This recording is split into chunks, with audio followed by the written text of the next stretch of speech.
আসসালামু আলাইকুম সুপ্রিয় দর্শক, কেমন আছেন? আপনাদের দোয়া ও ভালোবাসায় আমি অনেক অনেক ভালো আছি। তো রুম থেকে বেরিয়ে গেলাম, আজকে অনেকদিন পর ছুটি পেলাম। তো আজকে যাইতেছি দুপুরে লাঞ্চ করার জন্য।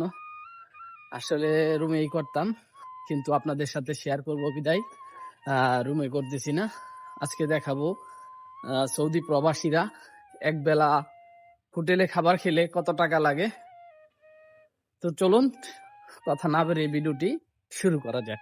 এই যে সাইকেল নিয়ে তারপর কিন্তু আমি চলে গেলাম হোটেলে। এই যে দেখেন হোটেলে চলে আসছি। চলে আসার পরে এই যে ভিতরে টেবিলে বসলাম। বসার পরে কিন্তু বললাম খাবার দেওয়ার জন্য। এই যে খাবার কিন্তু নিয়ে আসতেছে। এই যে খাবার নিয়ে আসছে দেখেন, অল্প একটু ডাল দিয়ে কিন্তু বাড়তে নিয়ে আসছে। তারপরে শসা, আমি মাছ অর্ডার করছি। এই যে দেখেন মাছ, রুই মাছ। তারপর রয়েছে ভাত, এই যে গরম গরম ভাত কিন্তু ধুয়ে উঠতেছে, আমি দেখাইতেছি আপনাদেরকে।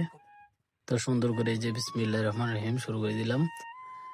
দেখেন আসলে প্রথম যেই ফ্রি ভর্তাটা ওটা দিয়ে খেলাম, তারপর কিন্তু তরকারি নিয়ে নিলাম। যে দেখেন আসলে আমার ব্যাকগ্রাউন্ডে লাইটটা ভালো ছিল না, যার জন্য কিন্তু সুন্দরভাবে দেখতেছিল না। এই দিকে আমার পাশে আরেক ভাই বসছিল খাবার জন্য। ভাই বলতেছে আমার সাথে একটু শেয়ার করেন, পরে তার সাথে কিন্তু শেয়ার করলাম। দেখেন আমি কথা বলতেছি আর খাইতেছি। ওই বন্ধুর বাড়ি হচ্ছে চাঁদপুর, বাংলাদেশের চাঁদপুরের। বন্ধুর সাথে কথা বলতে বলতে কিন্তু খাওয়া শেষ করতেছি। দেখেন এই যে এখানে পেঁপে দিয়ে রুই মাছ রান্না করেছিল এবং 1 পিস আলু, 2 পিস পেঁপে দেওয়া হয়েছিল। এই আজকের এই খাবারটা ছিল হচ্ছে বাঙালি হোটেলের। দেখতে পাচ্ছেন কত সুন্দর করে খাচ্ছি। তারপরে এখানে আরও ছিল ডাল।